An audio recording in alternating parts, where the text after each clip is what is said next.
नमस्कार। कैसे आप सब? आई होप आप लोग बढ़िया होंगे। मैं आपके समक्ष डॉक्टर सुभाष कुमार, जो कि आज मैं सेशन कराऊंगा रीजनिंग का। मैथमेटिक्स के साथ मैं रीजनिंग भी आपको बेहतरीन तरीके से कराऊंगा और मेरा सहयोग कीजिए, इसको समझिए। समझ में आए तभी दूसरों को बताइए, अगर नहीं समझ में आए तो कोई बात नहीं, आप जा सकते हैं। इससे बेहतरीन अगर मिलता है तो जा सकते हैं, लेकिन हर चीज बेहतरीन करने की कोशिश करेंगे। हर चीज वो बेहतरीन ढंग से समझाएंगे, स्पष्ट जो भी हो आपको समझाएंगे। ठीक है, सबसे पहले रीजनिंग का चैप्टर जो लेकर चलेंगे, कोडिंग और डिकोडिंग। क्या चलेंगे रीजनिंग में? कोडिंग और डिकोडिंग। ठीक है, रीजनिंग चैप्टर होगा जो कोडिंग और डिकोडिंग होगा। कोडिंग कोडिंग और डिकोडिंग होगा। ठीक है, कोडिंग और डिकोडिंग डिकोडिंग होगा। इस चैप्टर में हम लोग चलेंगे कोडिंग और डिकोडिंग में। ठीक है, कोड का अर्थ होता है कि बढ़ते हुए क्रम में, डिकोड का मतलब है घटते हुए क्रम में। इस बात को समझिएगा, कोड यानी हम लोग आगे बढ़ते हुए चलेंगे और डिकोडिंग का मतलब घटते हुए क्रम में चलेंगे। ठीक है, तो सबसे पहले कुछ आपको चीजों को याद करना है। सबसे पहले यानी आप लोग अल्फाबेट पढ़े होंगे, वर्णमाला पढ़े होंगे। ठीक है, ठीक है, A B C D E F G H. देखिए एबीसीडी मैं पढ़ा नहीं रहा हूं, इसका जरूरत है। कोई कहे कि हमको आता है तो नहीं, इसको समझिए मैं क्या कह रहा हूं। जो रीजनिंग पहली बार देख रहे हैं वो समझे कि मैं क्या कह रहा हूं, है ना। A B C D E F G H I J K L M N O P Q R S T U U V W X Y Z, यानी 26 अक्षर है। इसमें करना क्या है, इसी के उपयोग से रीजनिंग बनेगा, कोडिंग और डिकोडिंग। ठीक है, एबीसीडी आप लोग भली भांति पढ़े होंगे बचपन में। आपके गुरुजी, आपकी माता पिता बहुत मार मारे होंगे याद करने के लिए, लेकिन ये है कि नामे नहीं लेता है याद होने का। लेकिन कुछ दिन बाद जरूर याद होता है, क्योंकि जब हमारे समझ में आता है कि नहीं, इंग्लिश सबसे आसान होती है, इंग्लिश सबसे आसान और सबसे मजेदार, तो आपको ये चीज भी क्लियर हो जाता है। सबसे पहले इसको नंबरिंग करेंगे, 1 2 3 4 5 6 7 8। ठीक है, 9 10 11 12 13 14 15 16 17 18 19 20 21 22 23 24 25 26 अक्षर होते हैं। इसको आपको उल्टा भी याद करना है। अगर इधर से का आप नंबरिंग करेंगे, आप एक कॉपी बना लेंगे, प्रोफार्मा बना लेंगे, सामने आपका स्टडी टेबल उसके सामने लगा लेंगे, 2 बार 3 बार आप कोशिश करेंगे तो ऑटोमेटिक आपको क्या होगा, ये सारे चीज याद हो जाएगा, जुबान पर आ जाएगा। मान कर चलिए कोई पूछता है कि ए कितने नंबर पर आता है, तो ए 1 नंबर पर आता है, क्योंकि रीजनिंग में जरूरत है, उस समय खोजने नहीं जाएंगे। आर कितने नंबर पर आता है, तो आर 18 पर आता है। जेड कितने नंबर पर आता है, 26 पर आता है। एम कितने नंबर पर आता है, तो एम 13 पर आता है। एन कितने नंबर पर आता है, 14 पर आता है। इन चीजों को आपको ध्यान होना चाहिए। ठीक है, अगर उल्टा पूछा जाए तो उल्टा में 1 नंबर ए हो गया, 1 हो गया, 2 हो गया, 3 4 5 6 7, यानी उल्टा में क्या हो गया, जेड 26 पर आ जाएगा। ये तो आपका ऐसे पढ़ रहे हैं तो ये आपका कोडिंग हो गया, देख रहे हैं ना, ऐसे जैसे पढ़ते जा रहे हैं। जब उल्टा आएंगे ना इसको, तो ये डिकोडिंग में आएगा। क्या होगा, डिकोडिंग। इन दोनों का जरूरत है रीजनिंग में। अगर हम चले विपरीत अक्षर में, विपरीत अक्षर की भी जरूरत होती है। जब रीजनिंग हम पढ़ेंगे तो उसको, अभी तो ये कॉन्सेप्ट है, बिना कॉन्सेप्ट कुछ नहीं होता है। जब हमको रास्ता नहीं मालूम रहेगा बाबू, कहीं अगर जाने के लिए, तो हम जाएंगे कहाँ, भटकेंगे ना। जब हमको रास्ता मिल जाएगा, कोई बता देगा, तो आसानी से हम लोग जा सकते हैं और कवर कर सकते हैं। ठीक है, तो सबसे पहले अगर बात करें तो विपरीत अक्षर के एक दूसरे के उल्टा कौन होता है, तो ए का जेड होता है। क्या होता है, ए का जेड। इसको ए टू जेड लिख सकते हैं। क्या लिख सकते हैं, ए टू जेड।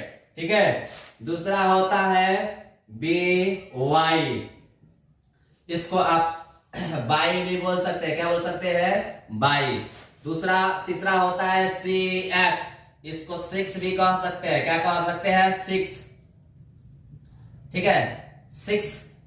अब इसके बाद में चलेंगे ABCD DW, इसको आप डिस्टिल वाटर भी कह सकते हैं। क्या कह सकते हैं? डिस्टिल लिख लीजिएगा, डिस्टिल वाटर, है ना। डिस्टिल वाटर के नाम से आप जान सकते हैं DW डिस्टिल वाटर। अब ABCD हो गया, डी के बाद में क्या हो गया? E, तो एक ही अक्षर आता है, 4 को एक ही में लिख लीजिएगा, LOVA। बहुआ इसके चक्कर में पढ़ना मत, ये बड़ी खतरनाक होता है। जिंदगी का स्टार्टिंग इसी से होता है और एंडिंग भी इसी से होता है। तो स्टार्टिंग वाले को स्वीकार करना, एंडिंग वाले को बहिष्कार करना, क्योंकि आपकी जिंदगी स्टार्टिंग में है। तो लव किससे करना है? तो करना है अपने बुक से, अपने कैरियर से। सबसे पहले कैरियर हो तो आप लव कर सकते हैं अन्य से, लेकिन सबसे पहले लव आपका माता पिता से भी होना चाहिए, आपका भाई बंधु से होना चाहिए। लेकिन ऐसे जगहों पर नहीं जाना है जो आपका कैरियर खतरे में डाले। ठीक है, ये बढ़िया शब्द है जिसको बोलते हैं लव। ठीक है, अब यहां पर LO एक दूसरे के उल्टा होता है, VE एक दूसरे के उल्टा होता है, 4 अक्षर एक ही में होता है। ये आसानी से कोई याद कर लेता है ना। ठीक है, ABCDE आ गया ना, F UF, है ना। इसको डालेंगे UF, उल्टा डालेगा उफ, इसको क्या बोलेंगे? उफ लिख सकते हैं, कहते हैं ना उफ क्या गर्मी है। ठीक है, F के बाद में, ठीक है, ABCDEFG। आप जानते हैं G के उल्टा T क्या होता है? GT, यानी जितने नंबर पर G आएगा उधर से उल्टा उतना ही नंबर पर T आएगा। GT रोड का निर्माण किसने कराया था? तो शेरशाह सूरी ने कराया था। ठीक है, GT है ना, यहां लिख देते हैं GT, है ना। GT रोड लिख लीजिएगा, GT रोड, है ना। अब यहां पर इसमें मत चल जाना, GB रोड में मत जाना, नहीं तो खतरा हो जाएगा। GT ही बोलना। ठीक है, अब उसके बाद में HI, ठीक है, HI मत लिख लिए, HS लिखिएगा। क्या लिखेगा? HS। GH उसके बाद I वाला लिखेंगे, HS। आप लोग हाई स्कूल पार करके ही यहाँ आए होंगे। ठीक है, हाई स्कूल क्या लिखेंगे? High school. क्या लिखेंगे? High school. ठीक है, यदि इसको देखें तो हाई स्कूल, उसके बाद में IR में आ जाइए, क्या होगा? I के उल्टा R होता है, इंडियन रेलवे। क्या होता है? Indian railway. इसको डाल सकते हैं इंडियन रेलवे। ठीक है, I के बाद में जैक्यू चंद का नाम लिखे होंगे, जानते होंगे, बहुत पुराना फेमस हीरो है जैक्यू, है ना, जैक्यू चंद। उसका JK हो गया, L तो हो गया, LO MN, इसको मैन कह सकते हैं, मैन। अब आप जोड़ सकते हैं कि कितने अक्षर हुए? तो 1 2 3 4, 4 और 2 6, 7 8 9 10 11 12। एक और छूटा है, JK तो ठीक है, जैक्यू क्यू है। ठीक है, क्यू रहेगा। अब यहां कीजिएगा, PK पिक्चर बहुत प्रसिद्ध है, PK, है ना, PK। ये रहा आपका 13 गो कोड, 13 दूना 26। इस पर बनेगा सवाल जो कि बहुत ही धमाकेदार और बेजोड़ होगा। जब इसको कंफर्म कीजिएगा तभी आपका बनेगा, अगर नहीं कीजिएगा तो नहीं बनेगा। ये था कोडिंग और डिकोडिंग का थ्योरी। अब इसको शॉर्ट थ्योरी में भी हम लोग समझेंगे। ठीक है, शॉर्ट थ्योरी भी समझेंगे, लेकिन पहले इसको कीजिए, इस पे सवाल समझाएंगे, उसके बाद शॉर्ट जो थ्योरी होता है उसको हम लोग समझेंगे। और आसानी, एक ही थ्योरी नहीं है, कई प्रकार के थ्योरी है, कई अलग अलग है, लेकिन आसानी वाला जो हमने बताया वो आसानी से कर सकते हैं, उसमें आप डरिए मत। ठीक है, और इसके बाद वाले जो वीडियो होगा उसमें हम लोग क्या करेंगे, इस पे क्वेश्चन करेंगे। ठीक है, मिलते हैं एक नए वीडियो के साथ, तब तक के लिए जय हिंद।